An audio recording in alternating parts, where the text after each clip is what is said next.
Bruno Le Maire, bonjour et bienvenue. Bonjour Christophe Barbier. On a parlé économie lundi dernier, aujourd'hui on va parler littérature, on va parler de vous, de Fugue américaine, ce roman que vous publiez, comme à l'habitude maintenant, dans la collection blanche de Gallimard. Fugue américaine, c'est à la fois la vie de Vladimir Horowitz, racontée par son psychiatre de circonstance, si j'ose dire, mais c'est aussi le portrait d'un siècle éclairé par la musique. Ce siècle qui s'enracine aussi dans la Seconde Guerre mondiale. Vous avez au tout début de votre roman cette phrase sur les nazis. Les nazis exterminent la solitude parce que la culture européenne est le fruit de la solitude. Qu'entendez-vous par ce fruit de la solitude ?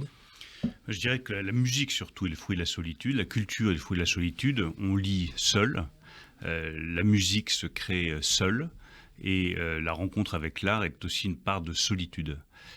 Ce qui me frappe beaucoup, c'est une des grandes interrogations du livre, c'est comment une nation comme l'Allemagne, qui a peut-être porté la musique classique à ce qu'elle a de meilleur, notamment avec un Bach. Et Beethoven, très cité par les musiciens. Et d'autres compositeurs, qui sont le pur produit de la solitude et de la réflexion sur soi, a pu, dans le même temps, quelques siècles plus tard, produire l'extermination de masse, l'endoctrinement de tout un peuple et l'aveuglement d'une nation tout entière. Vous n'avez pas la réponse. Non, j'ai pas la réponse, mais le livre, comme vous l'avez très bien dit, c'est d'abord une interrogation sur cette culture européenne qui disparaît au XXIe siècle, qui s'évanouit, et sur cette césure qu'il y a toujours eu pour moi dans le XXe siècle. Il y a un avant et un après la Shoah.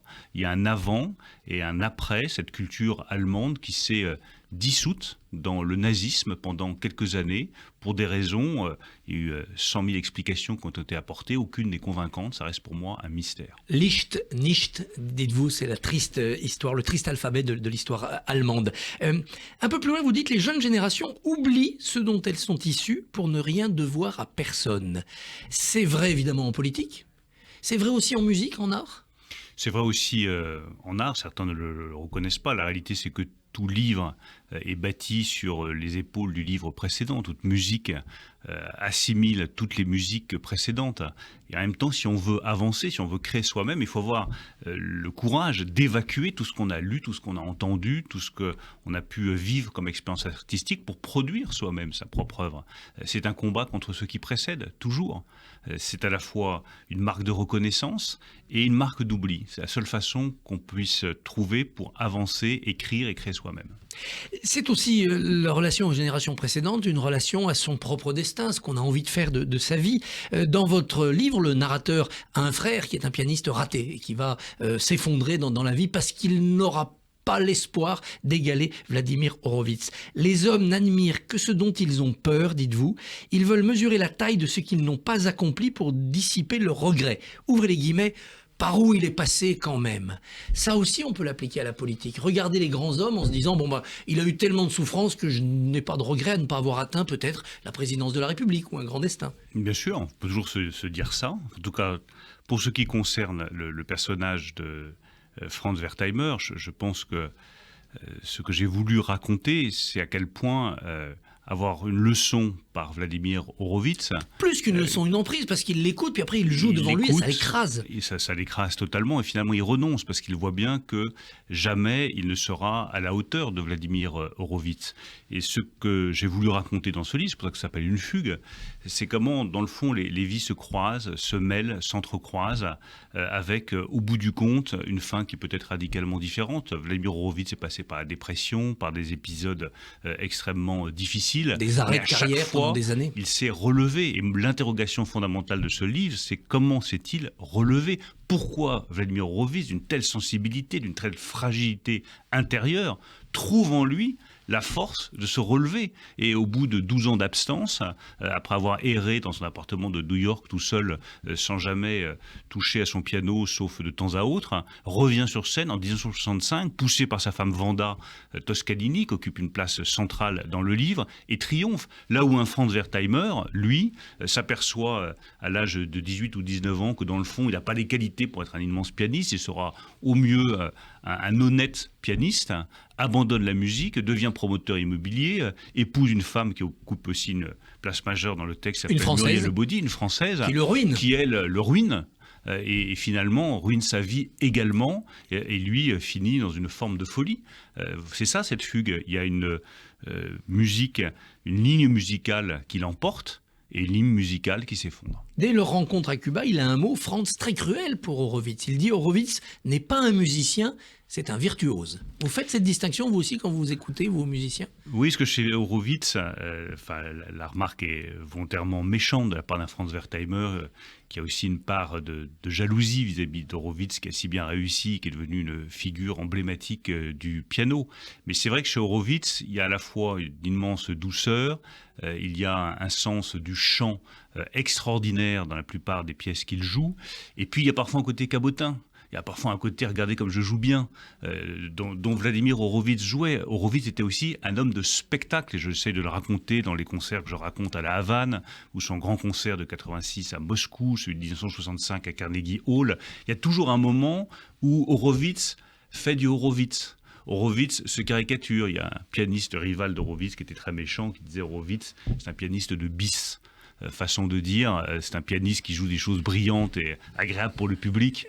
En réalité, Horowitz est un immense pianiste, un des plus grands pianistes du XXe siècle, mais comme tout grand créateur, à un moment, il se caricature lui-même et il fait du Horowitz. Mais il le dit, les spectateurs ne viennent plus pour m'écouter, ils viennent pour me voir. Ils paient même plus cher les places qui permettent d'avoir la vision sur les mains, sur le clavier. C'est peut-être ça aussi la musique aujourd'hui. Oui, on le voit avec Langland, on le voit avec des tas d'autres. En tout cas, cette anecdote, elle est authentique et elle est tirée aussi d'une rencontre que j'avais faite avec le pianiste Sviatoslav Richter, que je mets aussi en regard. On va en dire un mot. Parce que c'est un homme qui est l'antithèse de Vladimir Horowitz, au sens où il est plus épuré, plus solitaire, fuyant le public.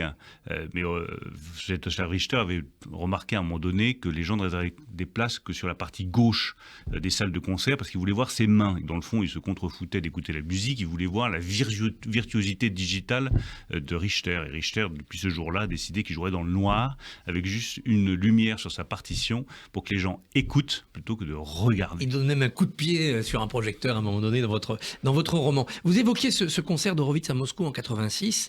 Il revient dans le pays qui a exécuté son père. Il n'en parle pas, ça ne le gêne pas. C'est fascinant, et dans ce livre, il y a une traversée historique de tout le XXe siècle. Le nazisme, la dictature, guerre froide, l'Union soviétique. Le siècle de nazisme, le siècle de l'Union soviétique.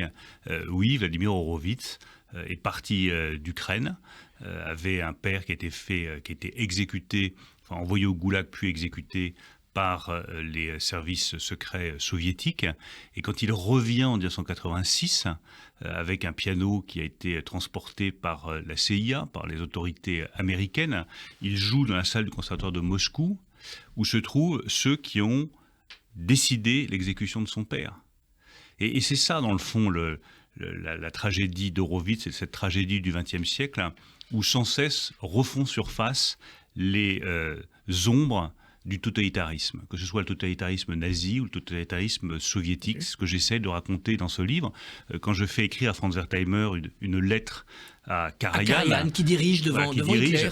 Voilà, sans cesse reviennent ces ombres. Karajan a dirigé devant Hitler. Karajan avait sa carte du parti nazi. Alors, il l'a peut-être fait pour de bonnes raisons, pour être tranquille, c'est que la musique qui comptait pour lui. Mais ces ombres reviennent toujours se pencher sur l'histoire européenne. Après la chute du nazisme, comme après la chute de l'Union soviétique, on n'a pas tellement épuré la musique. On n'a pas demandé des comptes, ni à Richter d'avoir servi Staline, ni à Karajan d'avoir servi Hitler. Non, il y a eu parfois sur un grand chef comme Wilhelm Furtwängler, qui était un immense chef, il y a eu des recherches, il y a eu des accusations. Il y a une pièce de théâtre d'ailleurs qui raconte cela. Mais c'est vrai que la musique est-elle en dehors de tout? Est-elle au-dessus de tout? C'est une question que l'on peut se poser. La musique n'a pas de sens. C'est peut-être ce qui me fascine chez le responsable politique que je suis, qui doit peser chacun de ses mots, chacun des termes qu'il emploie. La musique n'a aucun sens. La musique, c'est un alignement de notes qui donne un son qui vous séduit. Et c'est tout. Mais ça apporte des émotions. On fait de la politique avec Wagner, on en fait avec d'autres. Ça apporte des émotions extraordinaires qui peuvent être les plus sombres comme les plus joyeuses et qui peuvent aussi être réutilisées par leur salle politique. L'utilisation que le régime nazi a fait de Wagner est bien connue et n'est pas la plus reconnaissante, on peut dire. On demande des comptes aux écrivains, aux romanciers, aux intellectuels. On n'en demande pas ou pas assez aux musiciens. Pourtant, Horowitz dit les notes ne sont rien, le compositeur est tout. Oui, parce qu'Horowitz, c'est vrai qu'on ne demande pas de compte pour une raison qui est très simple. Une fois encore, la musique n'a pas de sens.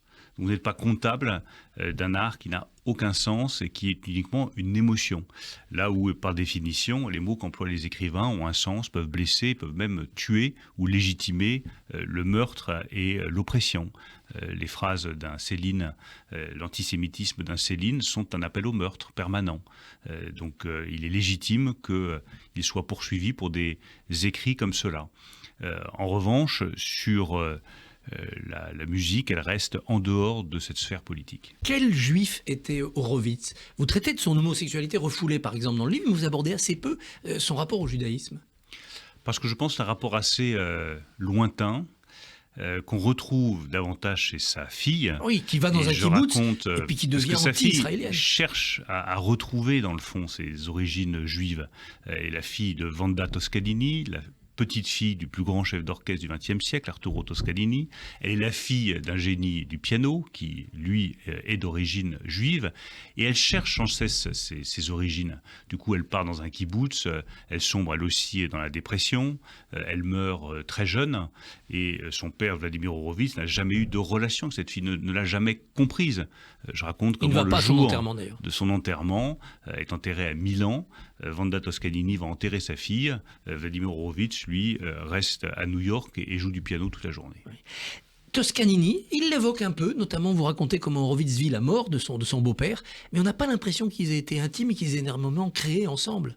Non, ils ont joué ensemble. C'est comme ça d'ailleurs qu'Horowitz a rencontré la fille de Toscanini. Toscanini avait deux filles, une fille très belle et une fille, disait-il lui-même, très vilaine. Vladimir Horowitz a épousé celle qui était très vilaine, mais très intelligente, très solide, et qui est un personnage central du roman, parce que c'est elle qui aide Horowitz à revenir sur scène. C'est elle qui comprend que quand il est en dépression, il ne faut pas lui faire jouer du Bach ou du Beethoven, parce que c'est trop profond, que ça va trop le troubler. Elle va chercher Scarlatti. C'est elle qui fait découvrir Scarlatti à Vladimir Horowitz. Mais après, les relations avec son beau-père étaient plus qu'épisodiques. Votre prochain livre, Bruno Le Maire, quel en sera le thème? Vous verrez, je commence à y réfléchir. Un roman encore? Oui, je pense que le roman donne une liberté incroyable. Le thème de Fugue, c'est à la fois une réflexion musicale, ça parle de la fuite et de l'exil d'Horowitz, mais c'est aussi une façon de dire que le roman donne une liberté, une capacité de fuite exceptionnelle. Fugue américaine, roman chez Gallimard. Bruno Le Maire, merci et bonne journée. Merci Christophe.